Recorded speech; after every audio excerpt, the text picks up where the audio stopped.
We move on with James Freericks, I would say. How do we measure the momentum of a quantum particle? James, the floor is yours.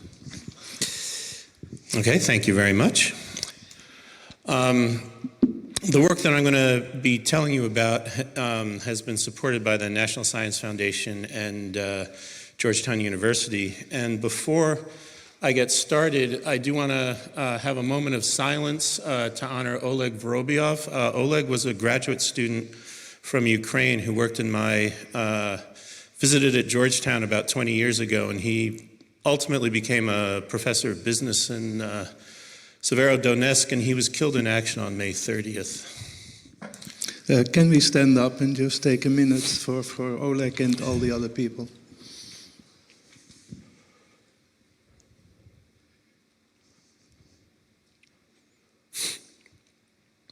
So thank you very much. And I'm going to dedicate this talk in honor of Oleg. As Ukrainians say, for those who passed away in the conflict, he's now one of the heroes of Ukraine. I want to start with a poll. I know it's early in the morning, but with all of us who've been doing Zoom teaching, we do a lot of polls. So I'd like to start and ask, how many of you have taught a quantum mechanics course who are in this class? Just raise your hands. And if you haven't taught a quantum mechanics course, you can just respond with regards to your own experience in a quantum mechanics class. How many of your students do you think would be able to answer the question, how do you measure momentum? Okay, very good, almost none. And it doesn't count if you say, well, it's a Hermitian operator, so it can be measured. That wouldn't count, because you need to actually have a plan for how to do it. And this is what I want to talk about in the talk today. Okay, I love this quote from Asher Perez's book. It starts his chapter where he talks about measurement.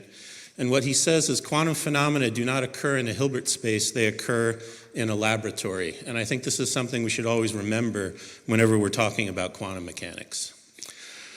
So the first question that I have, and this is going to be a little bit controversial for many of the people in the audience here, is do we have a theory that describes real measurement in quantum mechanics? So many of you may say, well, of course we do. It's the von Neumann theory of measurement. So let's take a look at the von Neumann theory of measurement. What he says is to measure a quantum observable, what we first do is we prepare the quantum state that we're going to be measuring.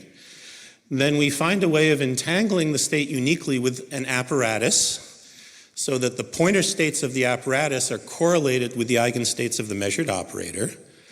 And then we have the miracle of some kind of collapse occurring at measurement, or we could use decoherence if you want in a more modern way of thinking about this to fix what the pointer position would be of this macroscopic meter, and then that's the way that a measurement works. And the problem with this is that essentially no quantum experiment operates this way. And if you do know one that really does all of those steps, not some of them partly, not fitting a square block into a round hole, I would love to hear from you and hear exactly what it is. I suspect there are some, but I think it's a very small minority of the experiments that are done. So, why do we use a measurement theory that actually has a very limited basis in reality? Part of the problem might be this is a measurement theory coming from a mathematician, not from an experimentalist. So what I'm going to now show you is something that we're always told never to do, which is fill a page with an entire quote unless you expect people to read it with you. So I'm going to actually read this quote from Schrödinger, which he wrote in 1952 in response to von Neumann's theory. He said, and the he that he's talking about is von Neumann. With great acuity, he constructs one analytical example. It does not refer to any actual experiment. It is purely analytical. He indicates in a simple case a supplementary operator which, when added to the internal wave operator, would, with any desired approximation, turn the wave function as time goes on into an eigenfunction of the observable that is measured. He found it necessary to show such a mechanism as analytically possible. The idea has not been taken up and worked out since, in about 20 years or more. Indeed, I do not think it would pay. I don't believe any real measuring devices of this kind. So at the very least, what I'm saying here might be a little bit controversial to hear, but at least I'm following in the footsteps of Schrödinger with similar thoughts as to what he had. So how do real experiments work? Let's take a look at what is done. When I first started thinking about this, I actually ran across this question on Quora. And the question said, what variables can be measured in physics? Is it only the position of a particle that is always measured, and the rest of the variables are inferred from it? And I looked at the answers to this question, and most of the answers had the following form. They said things like, and this is what I would call the party line quantum mechanics response, dynamic variables including position, momentum, phase, spin orientation, polarization can be measured independently, but non-commuting operators cannot be measured at the same time. And this is what we typically teach in a quantum mechanics class, and this is what we often use in our research. I call this, if it's a Hermitian operator, it can be measured, but it must respect uncertainty. But the point of this, the asker of this question is really very germane. Isn't the detector located at some position?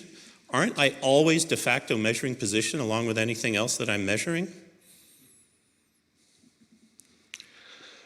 So how do we actually measure momentum?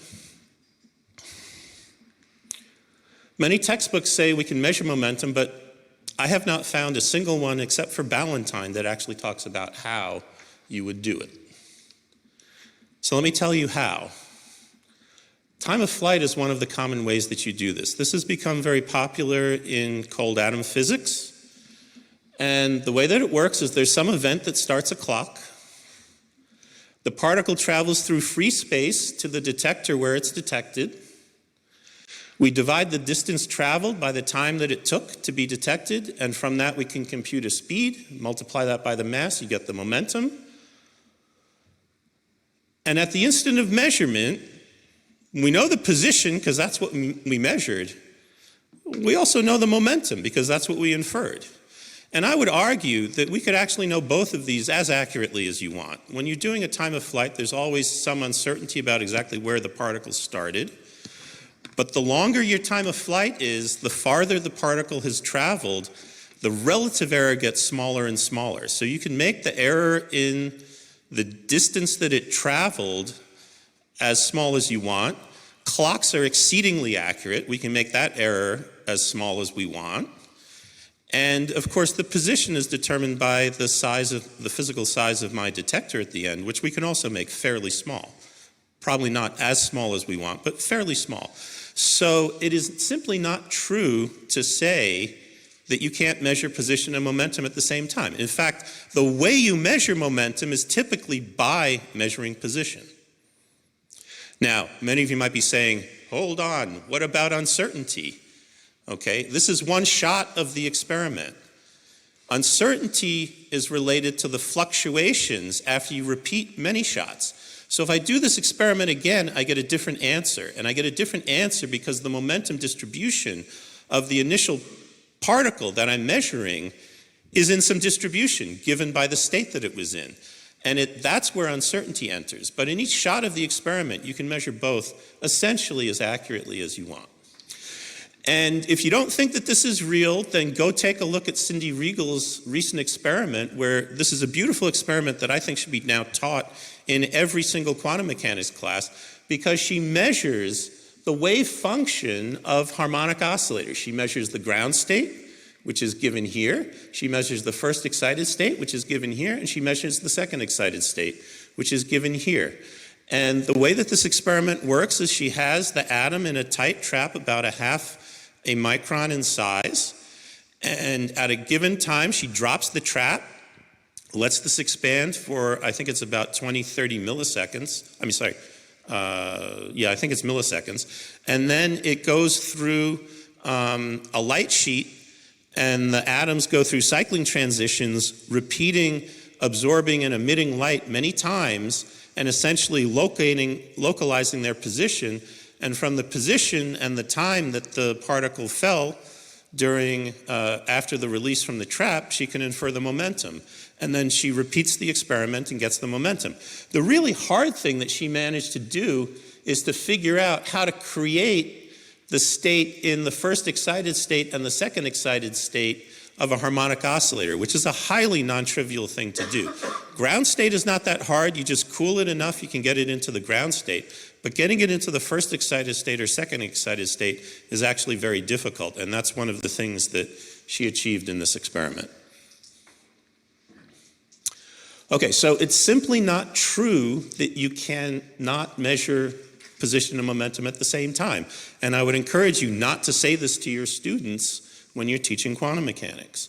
In fact, teaching them about time-of-flight experiments is a really rich way of getting them to actually properly understand what uncertainty says.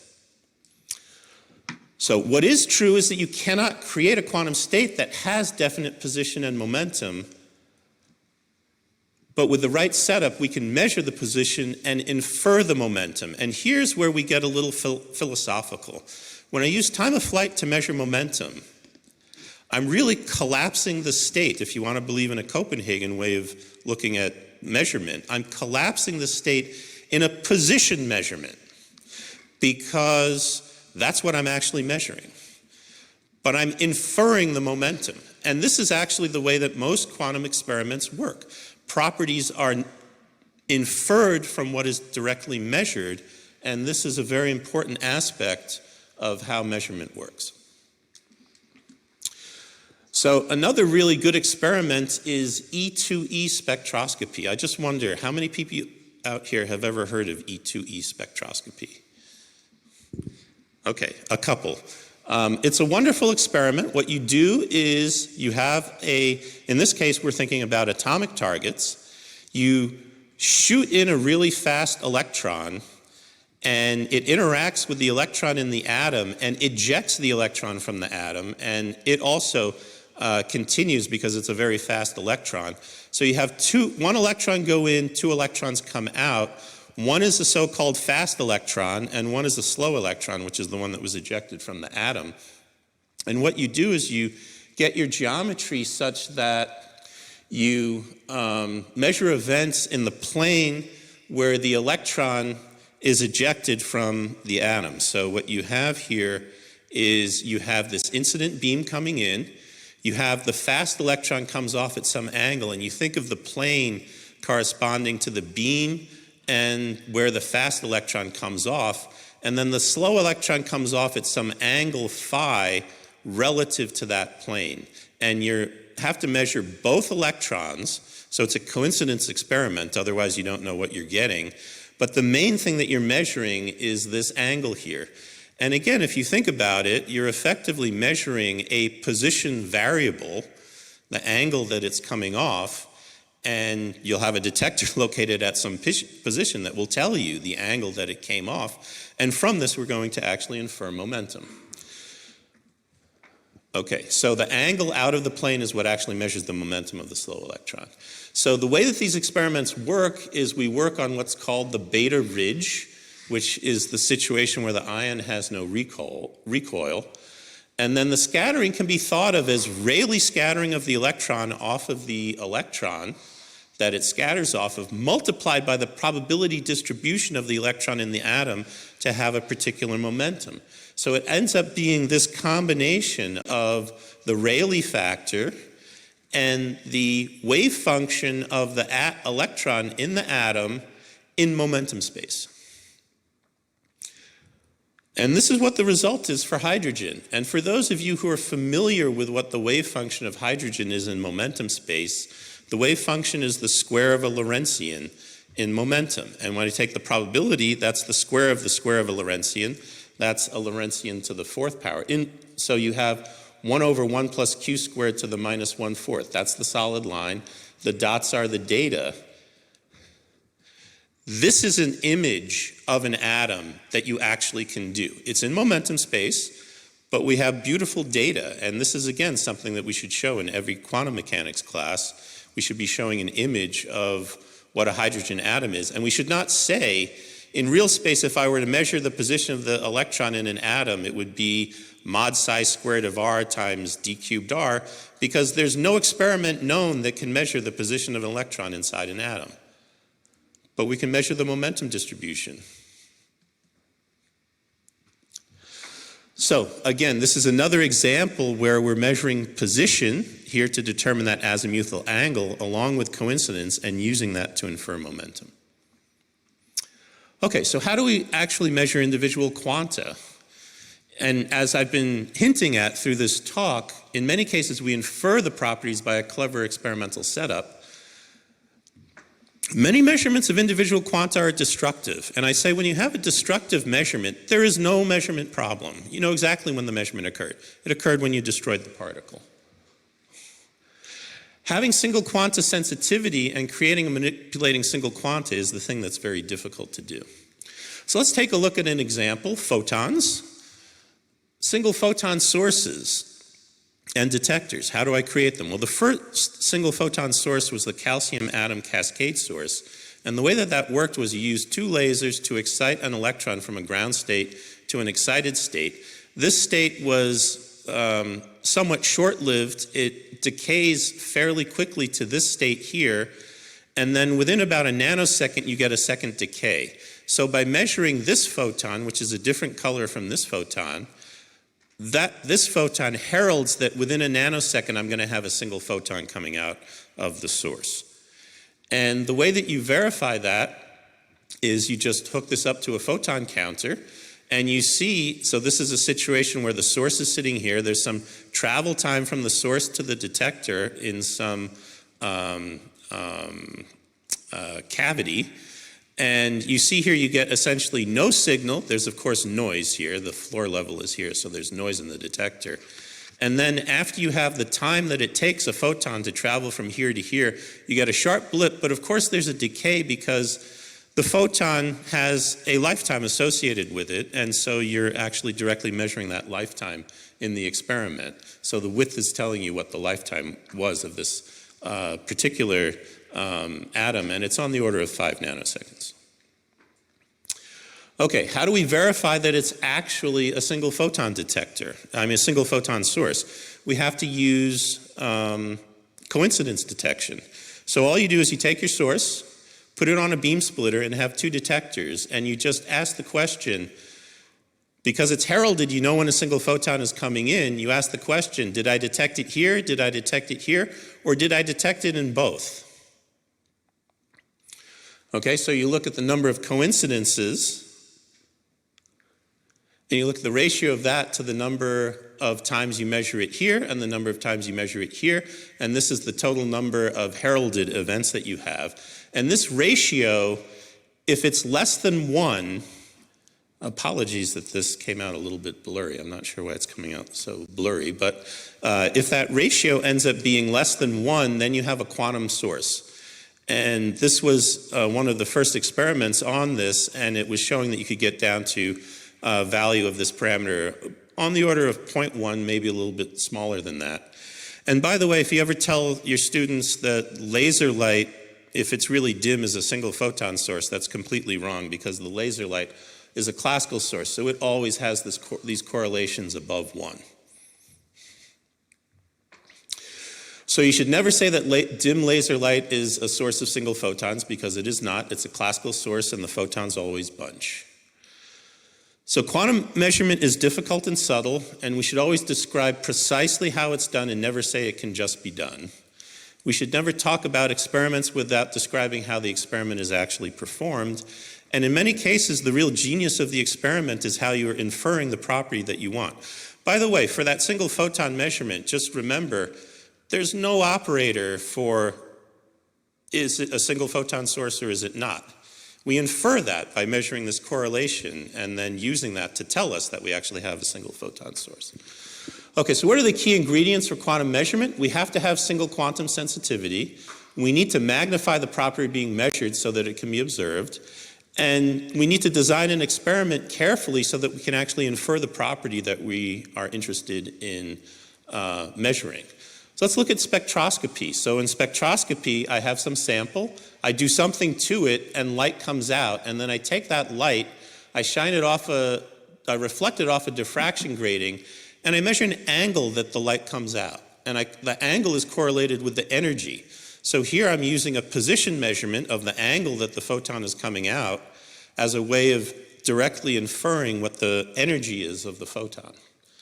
So if you still are someone who wants to go with von Neumann, where's the entanglement there? I don't really believe there's entanglement with the diffraction grating. What is the pointer? Again, I have no idea what it is. I'm actually counting particles. Where's the wave function collapse? Again, I'm measuring I'm detecting a photon at a particular location. Spectroscopy falls into a wide class of quantum measurements that involve counting quantum particles.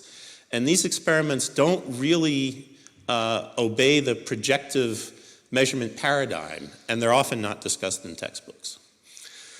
So if you like to say to students that quantum particles are described as traveling like waves and detected like particles, let me ask you, when you do spectroscopy, are you detecting a particle or are you detecting a wave? Because you're detecting the energy of a photon. You're effectively detecting a monochromatic photon. I would think you're detecting the wave property, even though you're using a particle counter. I think this statement comes about simply because most of our single quantum detectors are detecting individual particles because that's the way that they're designed. We don't have a way of detecting them as waves, although I would argue that spectroscopy is one way to do that. So, can we ever measure momentum without measuring position? So the answer to that is yes. And we do it in astronomy. Use the Doppler shift of spectroscopy, as in radio astronomy. The hyperfine transition in hydrogen is used to map out the velocity of the hydrogen atoms in the clouds of the outer regions of galaxies. This is an optical view of a galaxy. This is a radio astronomy view, and the radio astronomy allows you to determine the velocities of the hydrogen in these outer regions of the galaxy. But as far as I know, you can't use this on a single quanta. You need like astronomical quantities of hydrogen to be able to get enough signal to be able to use this. So I don't think you can use this for single quantum experiments. However, if I'm wrong, please let me know. Are there other ways to measure momentum? Yes, there are. If they're charged particles, we have a number of ways. So the circular traces of particles in a large magnetic field, we've all seen the bubble chamber tracks. Those can be used to measure momentum. Again, you're measuring position and inferring momentum from the measurement. There's also something called a Wien filter, and this is a nice device. What you do is you take a charged particle, you put it in crossed electric and magnetic fields, and the ratio of the electric and magnetic fields determines the velocity of the particles that go straight through. Particles of other velocities get curved up or get curved down, and again, what you do is by measuring the position here of the particle, you infer the momentum through the Wien filter. Okay, I have just 2 minutes left. I just want to leave you with one other thought, which is interaction-free experiments are another great thing to talk about. And there's actually a very simple interaction-free measurement that's in every textbook, but it's never described as an interaction-free experiment, and that's the Millikan oil drop experiment, except the experiment was actually done by Fletcher. There's an interesting story about that in Physics Today if you want to hear about it. But how does this experiment work? I have oil drops. I put charges on the oil drops. I then measure the time for them to fall between a certain distance. And to do that, I've applied a voltage. And then from that, I'm actually counting electrons again. It's a counting experiment. Like many of these other experiments are counting experiments. It has the ability to have single electron resolution because I'm measuring the oil drop, which is large. That's the way that the effect has been magnified. So I think it's interesting to think about this experiment in a different light. Okay, so if we discuss measurement properly rather than forcing it into the von Neumann paradigm, we can actually teach students how experiments really work. And I think this is where there's a lot of interesting creativity, and I think students will get really excited about this. And maybe in the future, quantum graduates will actually learn how we measure things like the momentum of a particle at the end of a quantum class. And when I ask this question in some years future, everyone in their hand will, oh yes, of course, my students all will know how to measure momentum. I at least hope that this will be something that will help make a change where that will occur. So we have a great opportunity to improve quantum mechanics instruction, and I hope you will join with me in trying to find new ways of doing this. And then I just want to thank funders, National Science Foundation, the Center for New Designing of Learning and Scholarship at Georgetown University, edX, and then I'm an endowed professor, and those are the people who endowed the professorship. And then I just will put 3 resources down here. They're on the slides that I've uploaded to the site, so you can either take a picture or you don't have to furiously try to write it down. And with that, I'll entertain questions. Thank you very much. Well, it's wonderful to be chairman of this session because many things you have been speaking about I've been working on for the last 2 decades. And I could fill much more than discussion time, but so I would like to discuss with you separately. But let me tell you that we are now writing a paper called How to Teach Quantum Measurement, which is meant for teachers like you are addressing here with many things. And just one more thing before I give a chance to other people. That whether or not you can simultaneously measure non-commuting variables, I have a solvable model for that. And really non-commuting, the Sx and the Sz of one spin with 2 apparatuses which feel each other because they are coupled to the same spin. They ruin everything. It's not an ideal measurement, but it is a measurement and it's solved. But let me give the floor to other people. Yeah. Wait, behind here. But I have a problem with the semantics because, for example, in a free expansion experiment, what I really measure is x plus p times t. So it is not really that I measure x and p. I'm measuring a new operator, and in the middle there is some unitary evolution.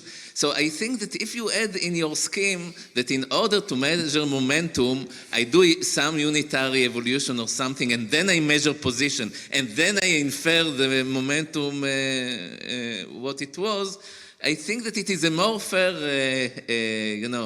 description. Well, that's a question about what you're actually measuring. So I would say you're measuring the position of the atom at that particular moment. That is what you're measuring. Now, what you're saying is, well, if I want to express the position at that time in terms of its initial position, then it would be in that expression. And that's a way that you understand how you can infer what the momentum is from that position measurement. But it really is a position measurement at the end of the time of flight. But also if I have a spin and I rotate it 90 degrees and then I measure it in a standard basis in the z direction, I will call it an x direction measurement. So it's true that I rotated in 90 degrees and then I did the measurement in the z direction, but really I would agree with you. And of course, people can choose their own words for how they want to describe it. I think we're in complete agreement about everything. Well, that's a beautiful position. So first of all, thank you very much for the beautiful talk. You've talked about one of the biggest problems. Sometimes you want to measure a particle quantity, but in fact you're measuring a wave quantity. So I wanted to hear your take on energy measurement, because in energy, many times we want to measure energy of a particle, but we actually measure energy of a wave. What do you think of that? Well, again, when we have a quanta, we like to think about wave-particle duality. A lot of times wave-particle duality is taught as it acts like a wave or it acts like a particle. And I think that that's an incorrect way of saying it. I think a better way of saying it is that a quanta has inseparable wave and particle properties. And different experiments can show us different aspects of that inseparable feature.